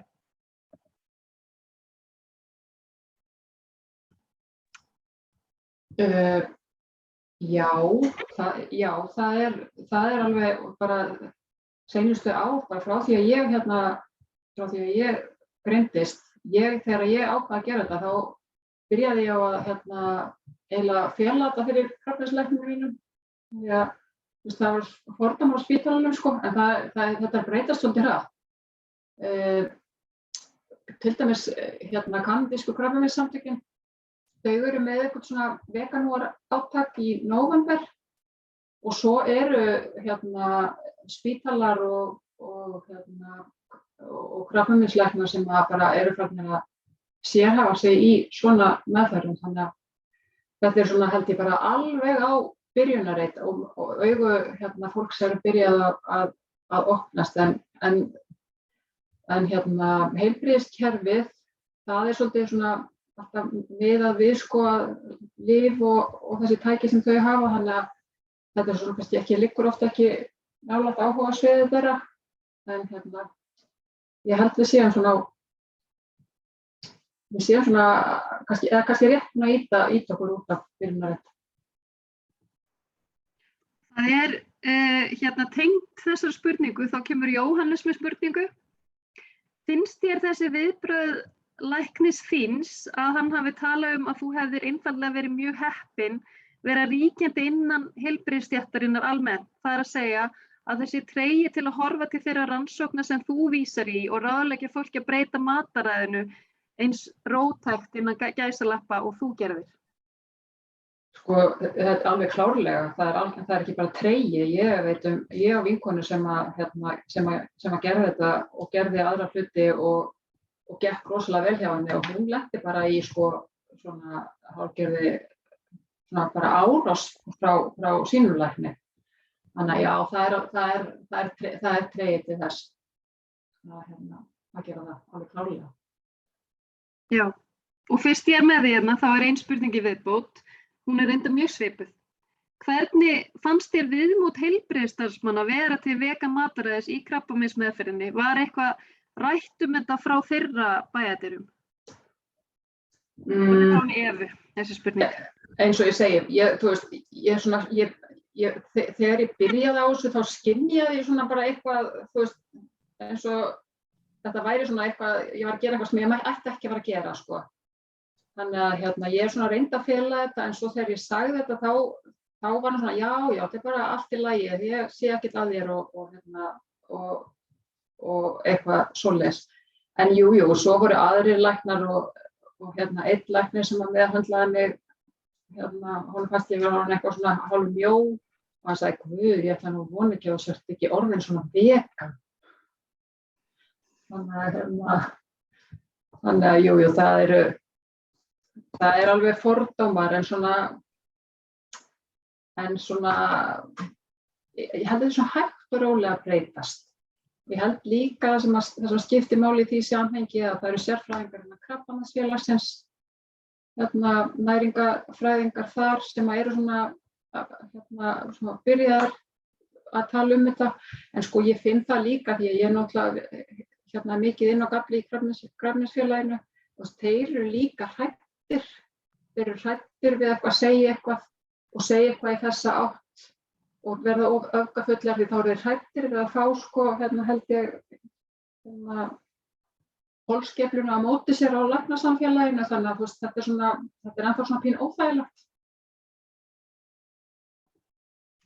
Já, ég vil skjóta því að líka að það eru stjórnarmeðlimir í samtökunum sem eru búin að vera í samstarfi næringafræðing landlæknisembættið og heilsugæsluna og það að fara að koma út vegan leiðbeiningar eða leiðbeiningar fyrir þungaðar konur og unga börn og börn til 6 ára frá þeim og þetta stórt skref vegna þess að við höfum í gegnum tíðina svolítið verið að þrýsta á að það séu góða leiðbeiningar og einmitt þungaðar konur hafa einmitt mætt fordómum fyrir það að borða ekki dýraafurðir. Þannig að við fögnum því og vonum bara að þetta komi inn í, aðrar deildir innan heilbrigðisgeirans. En ég með aðra spurningu. Þetta hún Sara María spyr Auði, samstaða innan Landverndar að dýraeldi hafi svona neikvæð áhrif á umhverfið? Telur þú að sé verið að forðast umræðuna á einhvern hátt? Af því að við erum bara í þessum lokaða hópi og enginn hlusta, þá það ekki algjör samstaða, aðrir tala ekki svona skýrt eins og ég þetta og umhverfisverndarsamtök hafa mikið verið gagnrýnd fyrir að taka ekki á dýraeldi. Myndin Cowspiracy fjallaði til dæmis það.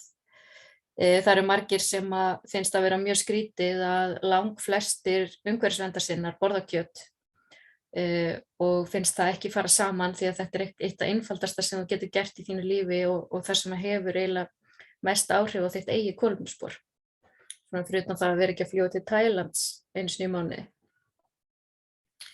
Þannig að já, þetta bara algjörlega up for debate og þetta alls staðar bara alveg eins og Elín að lýsa í heilbrigðisgeiranum. Þetta erfitt og fólk bregst oft mjög illa við þegar maður byrjar að tala veganisma og hvað þetta skiptir miklu máli.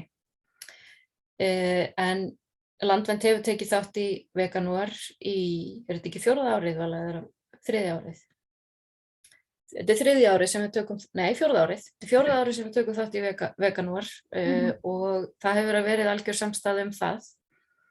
Þannig að, já, deilurnar ekki meira en það. En mér hefur persónulega fundist skrítið hvað eru fáir innan umhverfishreyfingarinnar sem eru grænmetisætur. Það breytast mjög hratt með unga fólkinu. Þau sem eru til dæmis í ungum umhverfissinnum eru mjög, mjög mikið vegan og grænmetisætur. Já, takk fyrir það. Ég var líka með... Má ég bæta einu við? Já. Ef þið fylgið Greenpeace á Instagram, þá svona 50 hver póstur frá Greenpeace núna áhrif verksmiðjubúskapar á umhverfið. Þannig að Greenpeace algjörlega búin að taka til hjá sér og bara gjörsamlega on board núna og búin að fatta þetta. Já, frá því að Gunnar varð áhugað þeim fyrir 20 árum. Já, hvenær kom Cowspiracy út? 2014 eða eitthvað svoleiðis? Þetta bara nýskeið, sko. Já, það sem opnaði augu mínu fyrir 6 árum út því ég vissi ekki hvað dýraafurðaiðnaðurinn hafði mikil áhrif á umhverfið.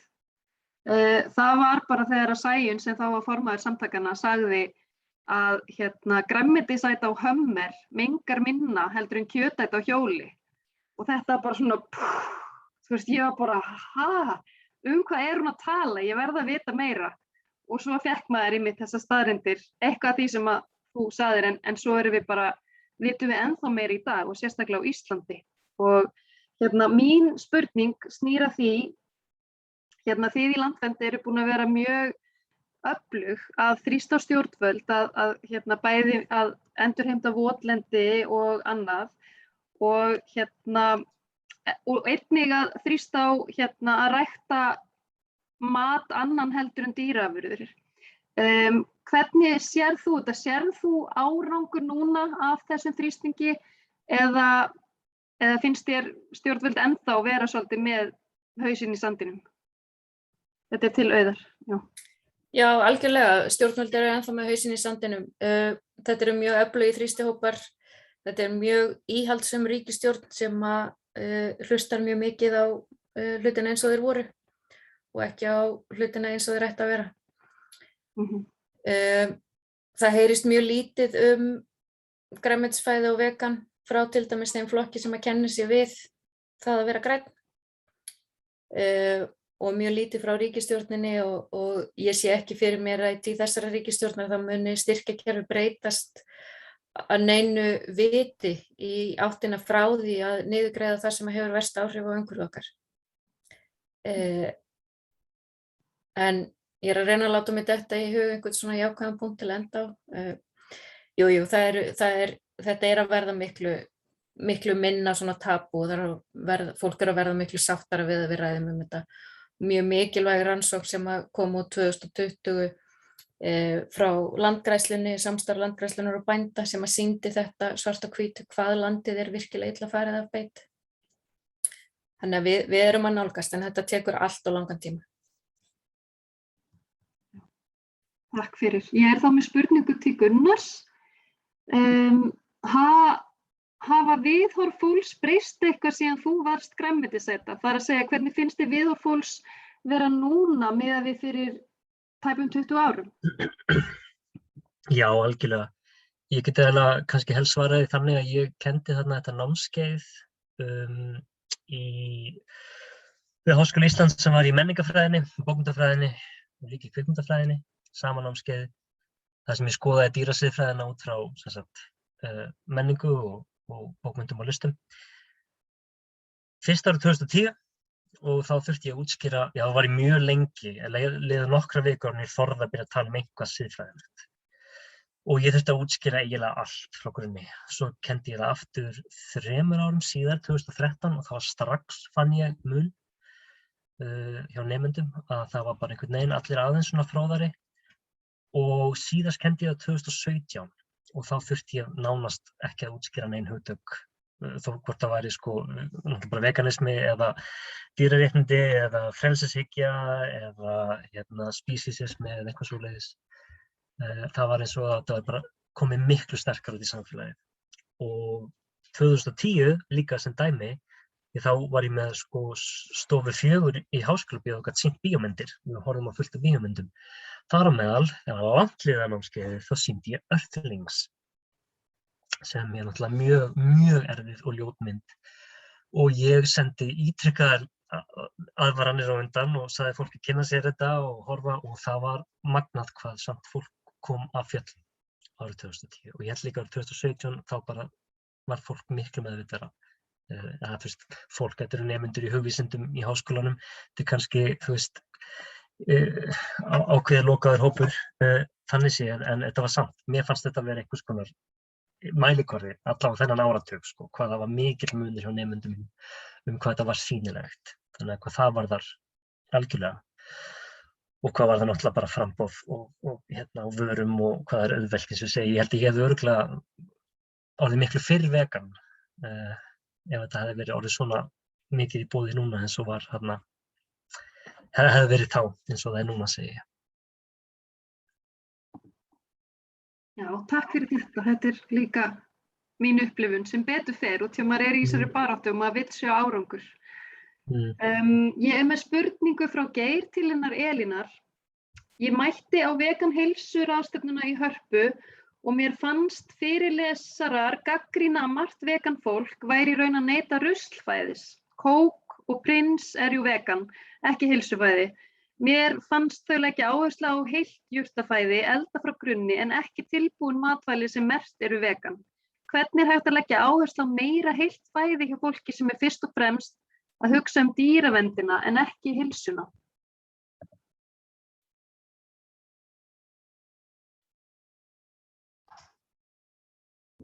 Takk fyrir spurninguna. Ég held að kannski það fyrst og fremst er það með fræðslu, en svo er það líka aðgengi. Ég elda allan minn mat frá grunni og þetta náttúrulega tekur óskaplegan tíma. Þannig að ég fer reglulega inn á eldum rétt til að athuga hvort þeir séu ekki komnir með eitthvað svona aðeins hollari útgáfu af vegan mat. Hún er ekki komin, en ég held að það væri mikil bót í máli. En svo held ég líka bara svona að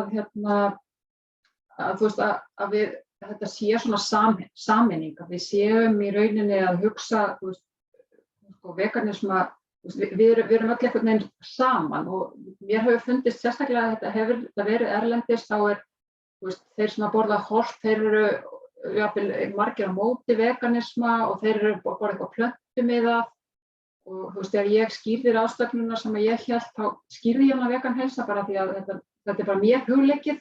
Ég hlaut mikla gagnrýni fyrir, en ég held að það sé líka mikilvægt að við höldum þessari reglíf okkar, þú veist, á lofti og fræðum fólk og sérstaklega, þú veist, unga fólki, af því það er augljóslega til í breytingar.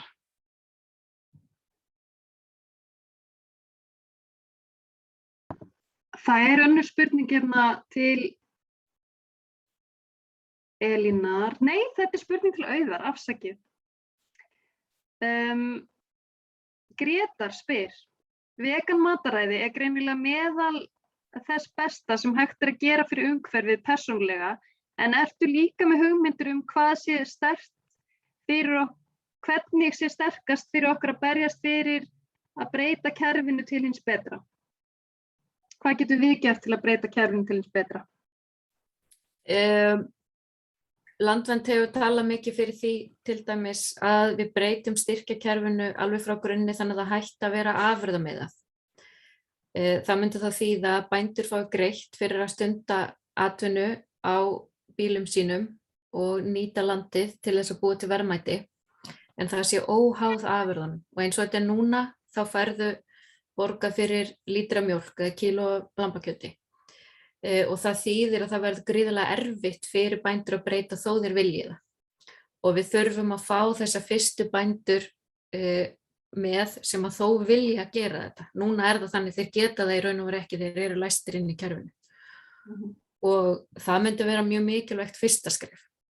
Síðan verða náttúrulega vera einhverja stýringar ef okkur er alvari í því að ætla að draga saman losun gróðurhúsalofttegunda 55% fyrir 2030, það er sko bara morgun. Það verður náttúrulega allir að taka þátt, það verður sjávarútvegurinn að taka þátt og það verður landbúnaðurinn að taka þátt. Og í aðgerðaáætlun ríkisstjórnarinnar í loftslagsmálum þá er ekki neina kröfur á landbúnaðinn, en þarna er ríkið sjálft með stýritæki. Ríkið sjálft rekur í raun íslenskan landbúnað, sérstaklega nautakjöts, mjólkur og lambakjöts iðnaðinn. Þannig að þetta ætti að vera bara frekar auðvelt að handstýra þessu og beina styrkjunum þá í þær áttir sem eru umhverfisvænni. Bændur gætu líka orðið vörslumenn lands, þeir gætu þá átt að sjá það að votlendi haldist áfram, votlendi verði ekki framræst, gæta birkiskógum, gæta náttúrulegum vistkerfum, endurheimta vistkerfi og fengi greitt fyrir það frá ríkinu í staðinn fyrir að fá greitt fyrir að framleiða afurðir.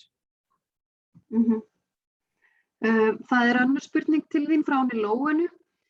Er ekki mikið efni og áburð sem notað í grænmetisrækt almennt? Ég hugsa hún sé að tala hér á Íslandi. Er verið að nota einhver kemísk efni og áburð í að rækta grænmeti hér sem að kemur á umhverfinu? Já, ef það er ekki lífrænt þá er notaður tilbúin áburður og það er alveg notað hér, en af því að þú þarft miklu minna af grænmeti til þess að næra eina manneskju heldur en þú þarft til þess að næra fyrst dýr og síðan næra manneskjuna með dýrinu, að þá verður það sjálfkrafa miklu minna þó þú farir ekki út í lífrænt. Já, ég held að þetta sé allar spurningarna sem að ég búin að fá sendar. Ég held ég sé búin að spyrja ykkur. Nei, ég held ég hafi verið með eina fyrir reyndar Gunnar, nú ég að leita að henni.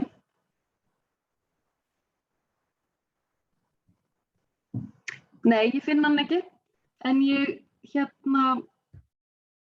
mér rak í roga stanskunnar þegar þú myndist á Goebbels. Varst að minnast á Goebbels, nasistan Goebbels eða? Nei, Gompertz. Goebbels, ég var bara, og ég googlaði Goebbels og dýravernd og hann var nefnilega, hann titlaði sér dýravin og sagði í raun að hundar væri í raun einu vinur okkar, þannig ég hugsaði bara, nei, ég trúi ekki að Gunnar hafi talað Goebbels, þannig að ég vildi bara vera viss að þú varst ekki að meina nasista fóringjan. Það er einnig í annað erindi. Já. meintan dýravinskap hjá nasistunum Já, og ég hef tekið það fyrir í kennslu. já, einmitt. En nei, þetta var Gompertz, sem sagt þessi 19. aldar vegan sem að neitaði að vera í hestvögnum árið 1820. Já, frábært. Það er Já. gott að þú Og ef einhver stofnaði annar þetta hefur svona, gert þetta. Já, Ég vona að það hafi ekki fleiri nei. þetta vitlaust. En Það er svona talandi fordóma, þá hefur verið ekki með alveg slætu, fengið- sko. Já, það gæti verið miskils mjög mikið. Og talandi fordóma, þá hef ég náttúrulega fengið alla holskefluna held ég af ásökunum á mig og eitt af því sem hefur alveg verið sagt oftar en einu sinni er já, þú heldur að þú sért eitthvað merkilegur en ég, þú sért dýravinur og grænmetisæta. Hitler var grænmetisæta og maður er bara, nei, ég er ekki með þann boðskap og mér finnst ég ekki merkilegur en aðrir. Það er líka eitt af því sem mér finnst margir miskilja að maður telji sjálfan sig merkilegur en aðrir af því að maður tekur einhverju siðferðilega afstöðu með dýrum. Það segir kannski eitthvað þann sem mælir frekar en annað ef að það sé einhver skam til staðar, allavega finnst mér oft svolítið hljóma þannig. Já, það getur verið. Annars væri það sama. Já. En ég er nokkuð öruggt að Hitler hafi ekki verið grænmetisæta en áróðursmaskínan hans vildi sýna hann sem slíkan. Já, það getur verið, rétt hjá þér. Ég hef ekki sökt mér í það. Nei, ég hef gert það. Já. En ég væri rosalega þakklát. Bæði þú Gunnar, þú minntist á marga bækur sem eru dýrasiðfræði og þessa hugmyndafræði. Ef að þú myndir kannski vilja deila með okkur svona bókalista sem að við getum deilt fyrir fólk sem er að taka þátt í veganúar. Bara þú getur bara skrifa mér og ég get sett það á samfélagsmiðlum okkar. Og eins með ykkur Elínu og Auði. Elín, þú vísaðir í margar rannsóknir sem að væri mjög gaman að hafa hlekkja á og líka Auður, þú veist, þessar náttúrulega glærur sem að þú gerðir voru stórkostlegar. Ef að það væri eitthvað svona sem við getum fengið að deila, þá væri það mjög vel þegið. Ég er bara ofboðslega ánægð með þennan upphafsfund veganúar og ég vona að þau sem voru að fylgjast með eru það líka. Og við munum halda áfram að deila því sem að þið voru vísa í bækur og greinar sem að þið myndust á og við munum deila þessum upphafsfundi. En er eitthvað svona að lokum sem að þið myndu vilja koma á framfæri?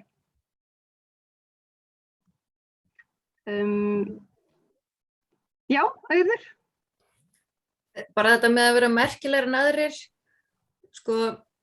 einhver sem er vegan er ekki merkilegur en einhver annar en ég er miklu betri manneskja sem vegan af því ég tek ekki þátt í því að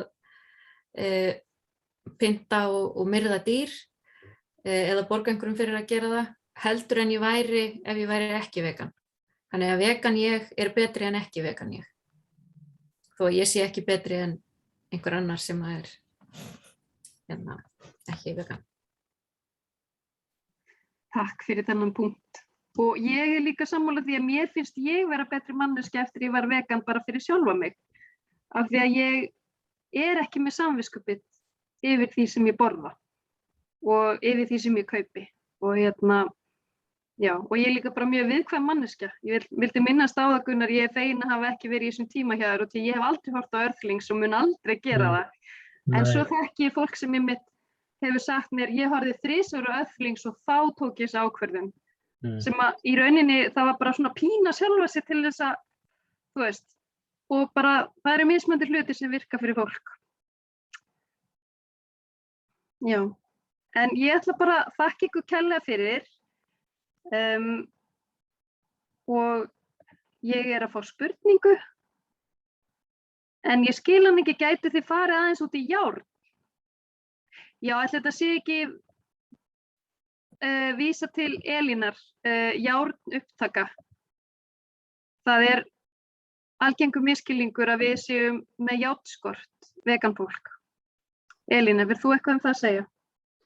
Í rauninni það sem að kannski eina sem að grænkerar þurfa að taka náttúrulega er B12 eins og við þekkjum öll og kannski eins og í mínu tilfelli af því að ég var undir svo miklu eftirliti þannig að ég sá alltaf hvernig allur minn forðabúskapur var og það sem gerðist fyrir B12 er að ég því ég hafði heyrt að maður geti fengið svo mikið B12 skort þannig að ég var alltaf í að koma með eitthvað sky high B12 bara eftir einhverja nokkra mánuði þannig að það var alveg fara að vallega í það því við erum með forða játskortur held ég sé ekki algengur en það sem að við svo er annað sem að við sem erum fylgjum svona whole food plant-based mataræði þurfum að hafa í huga það er jóð og það er að fara að greinast jóðskortur þú veist, ekki bara í grænkjörum, þetta er eiginlega meira fyrir svona fólk sem fylgir, notar lítið salt og fylgir svona hreinu mataræði þannig að þeir sem eru að hafa borða mjög hollt, þeir gætu þurft að taka inn jóð líka og svo náttúrulega bara fyrir alla Íslandinga að D-vitamin sérstaklega á þessum svörtustu tímum þá er það alveg nauðsynlegt og það sýna líka rannsóknir að það eykur líka hættuna krabbameinsstiga það fá svo ekki D-vitamin þannig að það er þetta þá erum við góð Já, og það var svo eitt af því að fólk heldur ofta að því að við fáum ekki B12 þá þetta sé eitthvað ófullkomnara fæði en B12 náttúrulega það kemur ekki úr dýrunum, það kemur úr jarðveginum af því að við borðuðum gulrætur og tók píntunar upp úr moldinu og borðuðum þar þannig að við þá fengum við B12 af því að við þrífum matvælinn okkar svo vel í dag að þá fáum við þetta ekki en svo skilst mér að dýr séu líka bara sprautum með B12 í dag af því að þeir eru líka með skort Þetta er ofur hreinlætið okkar sem hefur gert okkur með B12 skort en þess að við fengum það úr jörðinni og ég vildi líka skjóta inn því að ég var alltaf mjög lág í járni áður ég var vegan og svo spurði ég lækni minn þegar ég er búin að vera hálft ár vegan þá fór ég í blóðprufu og því að ég eins og margir hafði áhyggjur af því að mér skorti einhver næringarefni og þá var ég bara fullkomin í járni sem ég hafði aldrei verið og ég spurði lækni minn af hverju það væri og þá sagði hún að það væri líklegast vegna þess að ég hætti að borða kúamjólkurvörur en þess að þær hindra upptöku járns úr matvælum. Þannig að ég mæli allan með því að pröfa að vera vegan og ekki borða kúamjólkurvörur ef að þú átt við járnskort að stríða. En já, þá held ég að það séu allar komnar spurningar, það er að detta inn spurningar núna ef við erum ekki að flýta okkur annað. Hvar getur maður farið í blóðprufu, hvar getur maður farið í blóðprufu sem sýnir næringargildi í blóði? Það er bara, ég allan fór bara til heimilislæknis sem að senda inn beiðni og svo fór ég á Landspítalann í blóðprufu og þá var bara tékkað á því sem að heimilislæknirinn bað að væri tékkað á sem var þá B12, D-vitamin og fleira. Þannig að það er bara heimilislæknirinn. Já. Þá ætla ég í þriðja sinn að ljúka þessum fundi. En ég þakka ykkur bara kærlega fyrir að koma. Ég vona að þið sem eru að taka þátt í veganúar hafið hlotið innblástur og fengið fræðslu sem að mun gagnast ykkur og bara takk kærlega fyrir og gangi ykkur vel í veganúar.